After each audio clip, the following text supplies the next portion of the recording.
les modalités d'usage d'un bien d'habitation. Bonjour à toutes, bonjour à tous, ici Sophie Vergès, je vous souhaite la bienvenue dans ce nouvel épisode de podcast, émission Investir en immobilier, l'immobilier au féminin, pour vous les investisseurs, les futurs propriétaires bailleurs, les professionnels de l'immobilier et également les étudiants. Cette émission vous permet que nous puissions échanger ensemble, vous faire partager évidemment mes connaissances. Allez, vous êtes prêts? C'est parti sur ce nouvel épisode. Alors, voyons justement les modalités d'usage d'un bien immobilier et notamment sur la partie habitation. Cet épisode fait partie de la saison 3 dédiée à des cours d'initiation en droit immobilier à la demande de Sylvain et de Julien. Je les en remercie. Ces renseignements sont issus du site internet bac+2.com. Notamment, justement, ce sont des fiches de révision pour les étudiants en BTS profession immobilière. Et évidemment, je vous les mets en podcast, je vous les interprète.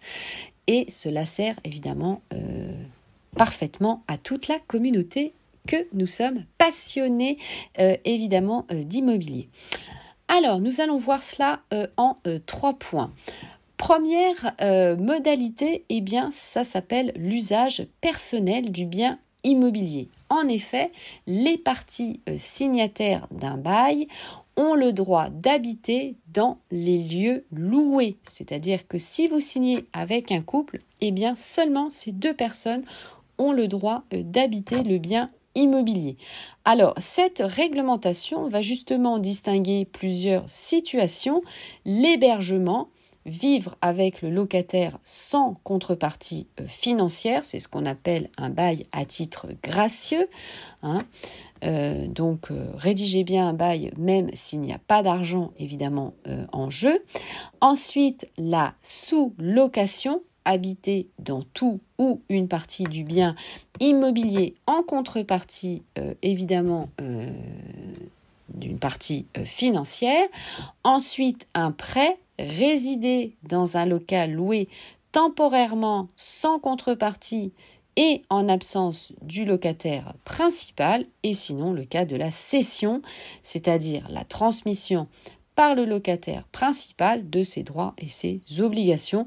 Alors ça se voit surtout très couramment dans la partie des logements sociaux, puisque très souvent les bailleurs sociaux acceptent quand les parents décèdent de transférer aux enfants le bien immobilier lorsqu'il n'y a pas eu d'impayé de loyer, bien sûr, et lorsque les enfants notamment sont majeurs.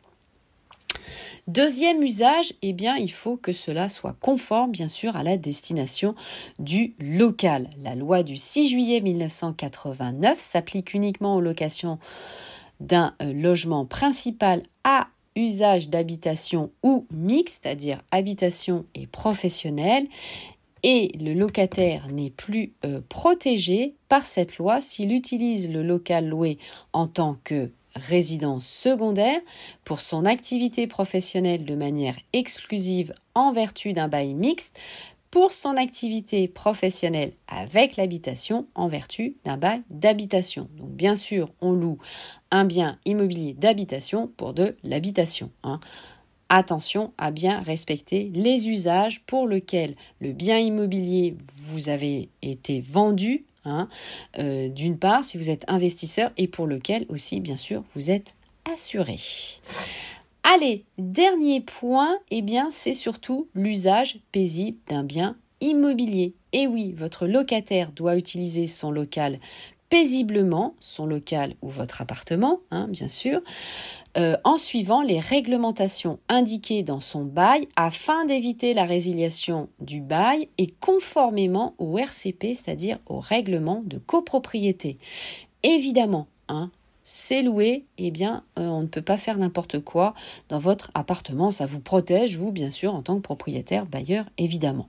Alors, quels sont les troubles du voisinage les plus courants ? C'est notamment lorsque votre locataire a un animal et que le chien aboie tout le temps, par exemple, si votre locataire a un comportement violent, s'il cause des dégâts ou si évidemment il y a des problèmes Si votre locataire a des enfants, eh bien ça peut être évidemment les enfants qui peuvent causer des problèmes aux autres copropriétaires dans la copropriété. Alors, maintenant, passons à vos obligations. Quelles sont vos obligations? Eh bien, vous devez assurer la jouissance, ce qu'on appelle paisible du local loué, c'est-à-dire vous devez permettre à votre locataire qu'il soit tranquille. Notamment, vous ne devez pas entrer dans votre appartement, entre guillemets, donc dans son logement, n'importe quand et sans son accord. Et évidemment que des tiers puissent troubler le fait qu'ils puissent vivre en paix. Donc c'est très important pour vous, ça fait partie de vos obligations en tant que bailleur et ça, il ne faut pas l'oublier. Si vous souhaitez échanger, bien sûr, les réseaux sociaux sont là pour ça. N'hésitez pas à m'envoyer un petit message. Compte Instagram, TikTok, le groupe Facebook, Investir en immobilier, l'immobilier au féminin, YouTube, TikTok, Twitter, Clubhouse, etc.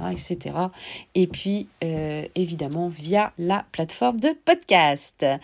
Allez, merci à vous, bon investissement. Je serai ravie d'échanger un petit mot avec vous. N'hésitez pas. Portez-vous bien. Ciao, bye bye. Je vous embrasse.